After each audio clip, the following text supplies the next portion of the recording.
Are you scared to choose a community in Austin, Texas because you're worried you'll choose the wrong one? I get it. Let me help. Today we're covering East Austin. We're going to give you the pros and the cons, the good and the bad. Is it hot or not?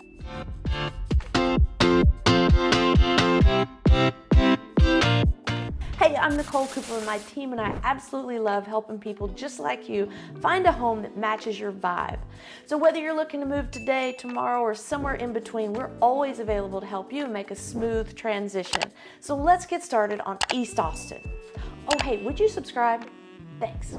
So overall, East Austin has got that funky reputation, the artsy vibe. It's ever evolving. The 1900s bungalows are turning into brand new condominiums, and there's all kinds of eclectic fusion restaurants around. But what is East Austin? Well, there aren't any like hard boundaries, but we're gonna have boundaries today, so we have a frame of reference for what we're talking about. As I show you on the map here, up at 51st Street, that's gonna be our northern boundary. Out to the east, we're gonna use Springdale Road, and then down to the south will be the lake. And on the west side, of course, we're gonna have I-35. That's our east pocket of properties and areas that we're talking about today. We're gonna be comparing them to the same side or the same area west of the Interstate I-35 as well, so you can get a point of reference between the two as far as prices and size and things like that go. So on the west side of I-35, we're gonna go from 51st Street down to the lake, but it's gonna be between Mopac and I-35. And that leads us to our first pro, the price. It's the best bang for the buck being that close to downtown. So on the eastern side of that we're talking about today, the average closed price is around $785,000, which puts it at like $515 a square foot. On the west side, the average closed price is $1,400,000, and that's $630 per square foot. On the east side, the homes average a little bit smaller, around 1,600 plus square feet per house, and on the west side, they're about 2,300 square feet per house on average. The lots are similar. On the east side, it's 0.15 acres. On the west side, it's 0.16 acres. So that's pretty much a wash there. And the ages are as well, because we have old homes from the early 1900s all the way to brand new construction today. So the main differentiating factor there is price. You get more house on the east side for less money than the west side. The second pro, I already mentioned that it's got that cool, funky art vibe. Well, why? It has a bunch of art galleries on the east side, and the street art is a lot of fun. So some of the art galleries, big, medium, you've got Grey Duck, you've got Coro Coro. Many artists flock to the east side because it's just got that walkability and funky factor. In addition, there's the East Austin Art Tour, and that's where everyone opens their home and or their business for 2 weeks, and people just go around on the weekend and pop in and out in each one and see everyone's artwork. In addition to the art, the entertainment scene is great. So downtown 6th Street was the original party district for Austin forever and ever. Well, it has now expanded east of I-35, 10 or 20 blocks, and so now that's kind of the cooler part to go hang out and party. On the east side of I-35, you've got the restaurants, bars, and dance clubs and live music venues on that side now, so it's becoming more popular on the east side. On the live music scene, you've got right there, you've got Hotel Vegas, you've got the White Horse. Going a little further out, you have Sahara Lounge and the Skylark. I mean, we're talking Latin, jazz, African, funky music vibe, to country at the White Horse, to Scoot Inn has just regular, everyday indie pop, regular pop rock music for right now. I mean, it is happening on the east side. If you want it, you can find it. And let's talk about restaurants. I mean, it's truly a melting pot of global cuisine. We have Franklin's Barbecue, we have Fukumoto Japanese, we have Justine's French food, and then we have fusions of all of those and everywhere in between. We have cultural centers like George Carver Washington Museum and cultural events that are held on the east side. Some of those events I've already mentioned, the East Side Studio Tour for artists.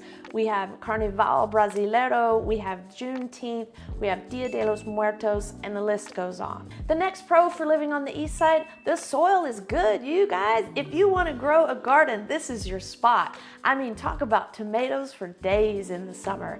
There's a lot of clay in the soil over here, and you're also going to see this on our con in a minute. But for right now, let's just talk about the good part.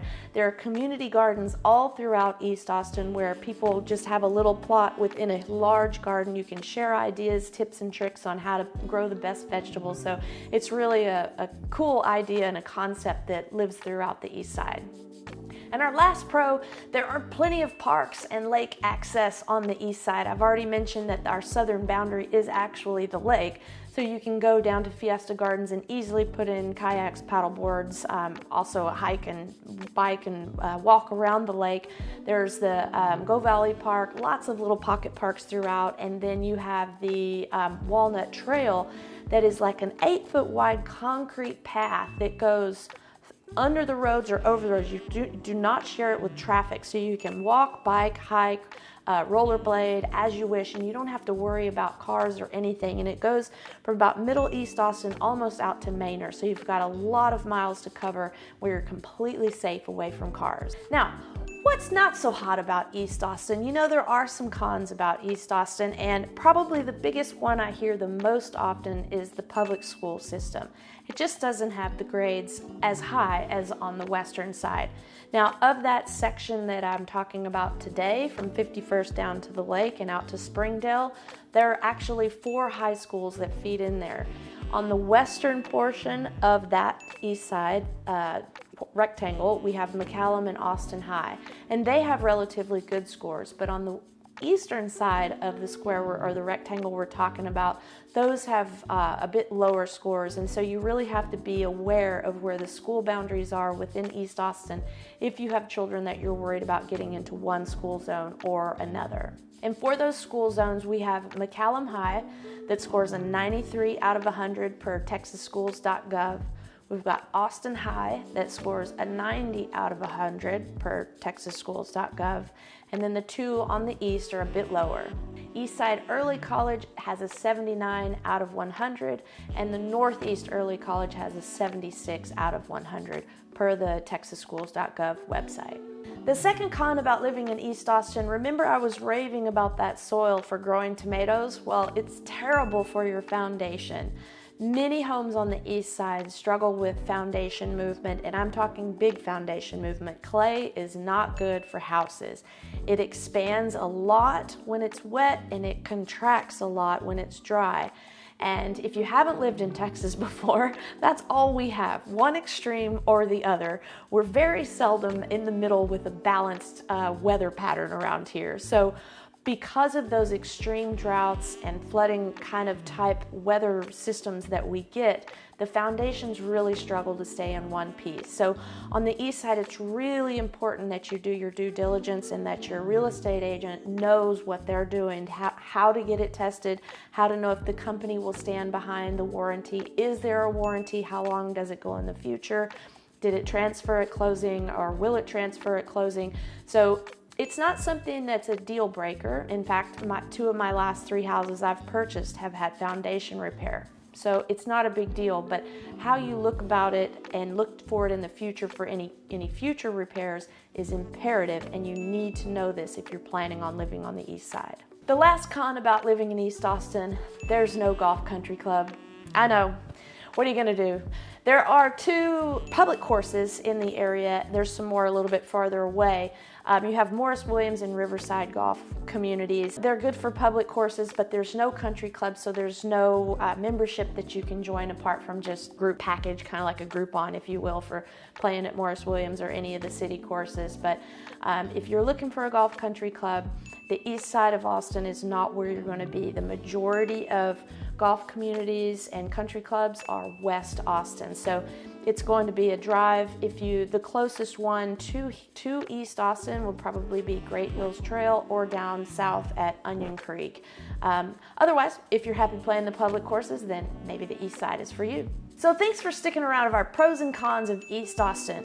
It's a cool, funky, artsy, music-driven entertainment part of town. There's some beautiful homes on the east side. We have all different types of homes, from bungalows to brand new large homes. We've got condos, townhomes, mixed use, where you have retail on the bottom and condos on the top, living on the top. We've got good soil for planting, bad soil for foundations. We've got to pay attention to the school boundaries if that's important to you. And lastly, if you think this might be your vibe and you want to see something in person, give me a call, shoot me a text, or send me an email. I'm always available to help you find the perfect home that matches your lifestyle. Until next time, I hope to see you around town.